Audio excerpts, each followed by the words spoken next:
Hello all, it's been a while since I've pumped out a video, but it's been a bit crazy. I know how so many people sort of say, hey, life gets in the way. Yeah, couldn't be more true. Um, the So I am just going to pick the phone up, start recording and try and get something done. It's been,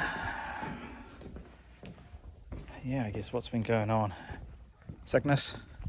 I've been hammered this winter with sickness. The weather hasn't been up until now. See, weather's beautiful today, but yes, chickens are loving it too.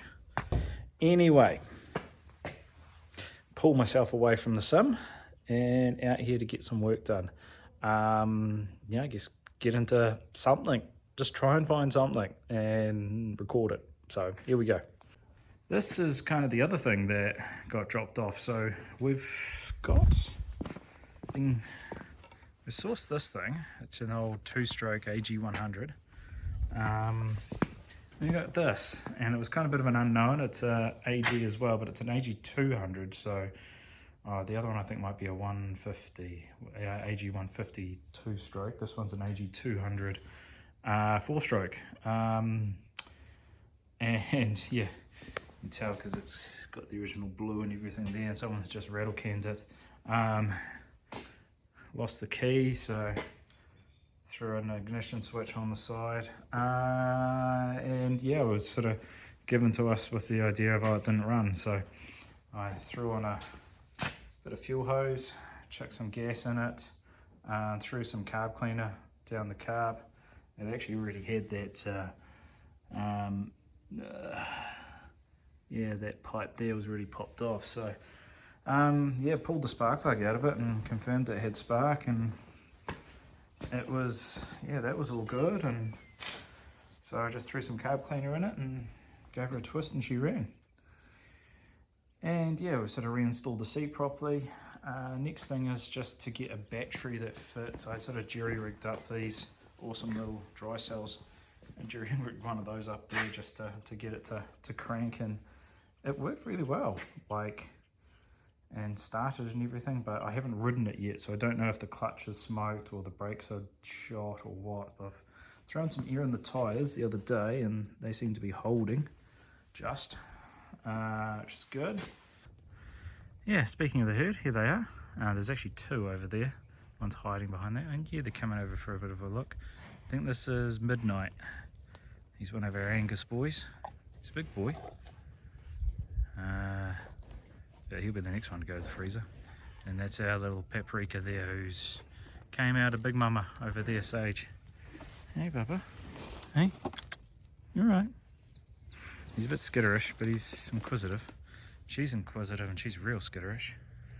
But the real sweetheart is actually sitting in behind there. That's Chocolate, and she loves scratches. Anyway, this is the herd. They're up there. They don't have a lot of feed at the moment, so they're just going to bounce around the paddocks for another couple of days and then head down to our neighbour's place for a bit of a feed down there. Anyway, more important things. Okay, sure, yes, you are important. See you later. Sadly, this place is an absolute mess. We're gonna have to start with a time-lapse of cleanup. I guess we're gonna have to, aren't we? All right, cue the music.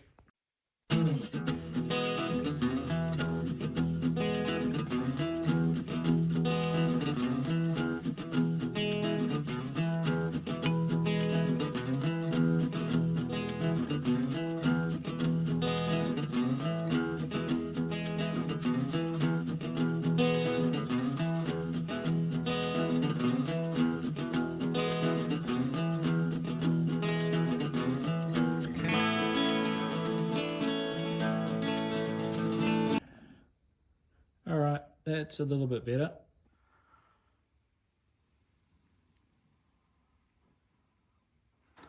Right, that's not bad. I'll take that. Yeah, all the worm carcasses are outside. Push the old bike into the corner, and now we've got a bit of a clean slate. Might stay in the sun though, because it's probably not much over about 15 degrees right now. I'm getting into this cluster, and it's a bit of a cluster. So yeah, this is this is not pretty. Yeah, I am using self-tappers. These are tiny little self-tappers. Sadly, it did crack. It was, yeah, this here just shattered it. So I originally actually just went for the old tried and true hammer and punch, just to give drill bit a little bit of a chance to run a pilot in. But this is kind of the idea. I figured I'd just do an update now. Where are we? So we'll put the rev counter in the middle. We've got to tighten him up as well. Ignore the chickens. And then my most important ones are going to be oil pressure and water temp. So idea being that I'll probably do like oil pressure that side, and then the less important one being oil temp, which will go that side, and then with that coming forward like that, these stay. But that's kind of how it's going to look, which is, I don't know, pretty cool. Nice and easy to see.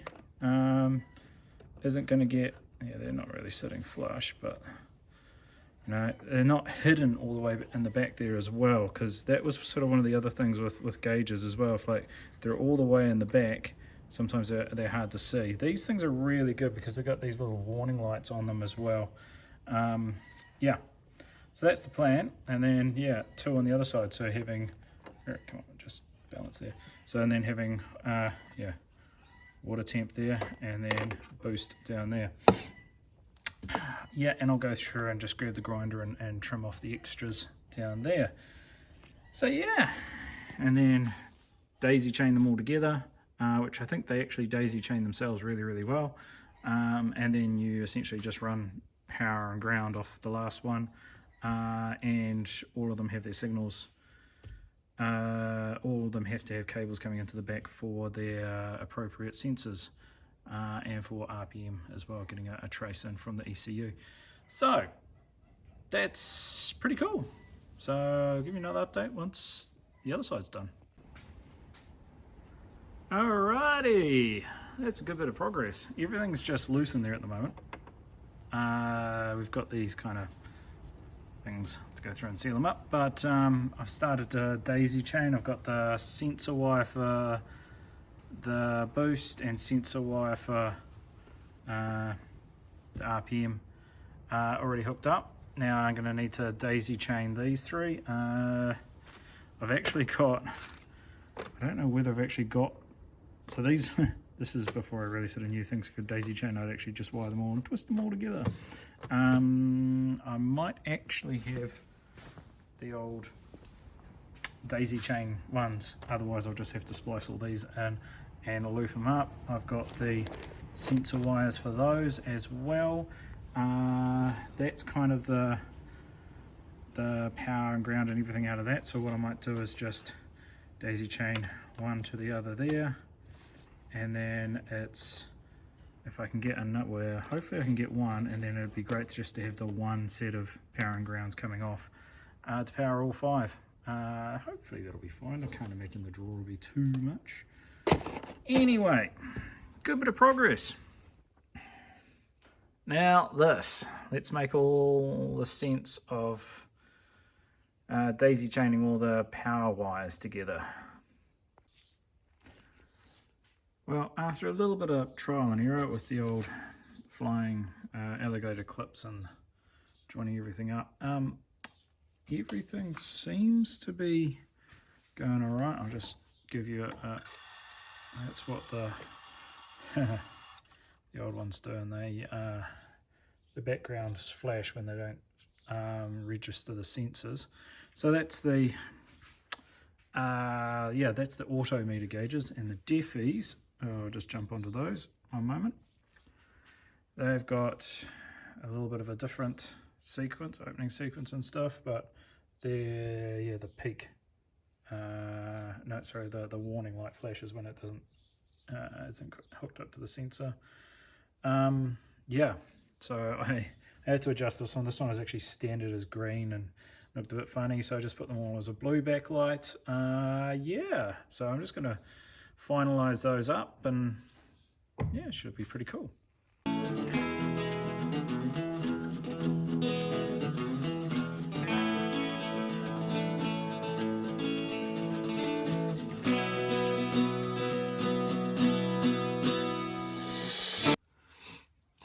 Alrighty, so I've also now added a single plug as well. So the dash now can, I'll show you, the dash can now actually just get plugged in, plugged out with this one plug, and it'll do all the power and ground to do with this. It will not do the sensors though, so the sensors are all got their own separate looms.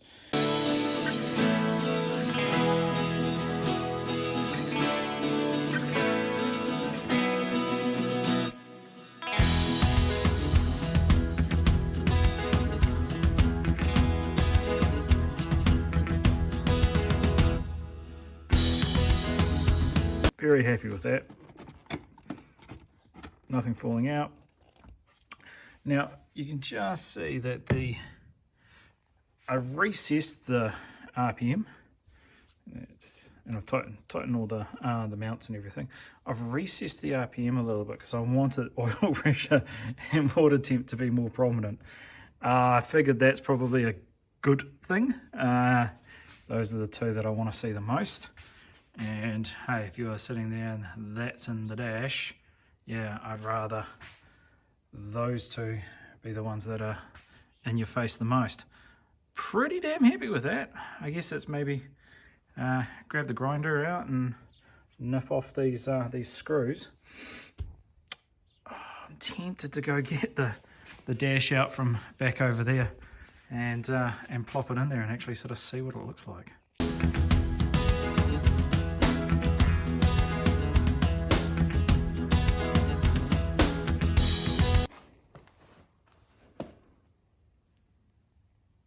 That's pretty cool. Actually, hang on. Oh, yeah. That looks cool. Yep. Because that will sit about there. Everything's viewable underneath there. And that's kind of the lid on it. I think it's going to be sheltered enough to not get sort of light on it too much. And yeah, no, I didn't splash out and pay hundreds of dollars. Yes, it is a cheap coffee, but I kind of thought if I'm going to make a twin, this, I don't know, it's like, is this going to be like the twin, it's like the Temu version of that car? Anyway, this is pretty cool, like reasonable quality, I'll give it that. So yeah, the shell's already got a boss kit on it too, so just, yeah. I saw this is I think about 5mm smaller than the one I've got in the car, and it's got a little bit of dish to it. So yeah, pretty cool, pretty keen on that, eh? And then with the switch panel and everything going in there. Now I'm kind of run out of time now, so I'm just going to do a quick tidy up around this place. And yeah, clock in to do some money making stuff and see where we get to from there. Now, what is it? It's Wednesday today, so probably not going to be able to get back on any of these bits and pieces for a while, but I think for the last couple of days, you know, getting a couple of hours in, yeah, like I sort of said earlier, just chipping away at it. That's the main thing at the moment. If I can just keep chipping away at it, things will get easier and a little bit more, you know, the light at the end of the tunnel will start getting a bit brighter. Anyway, thanks for tuning in. Thanks for hanging out. I will catch you next time. Maybe we'll actually crack into this gearbox. Anyway, see you later.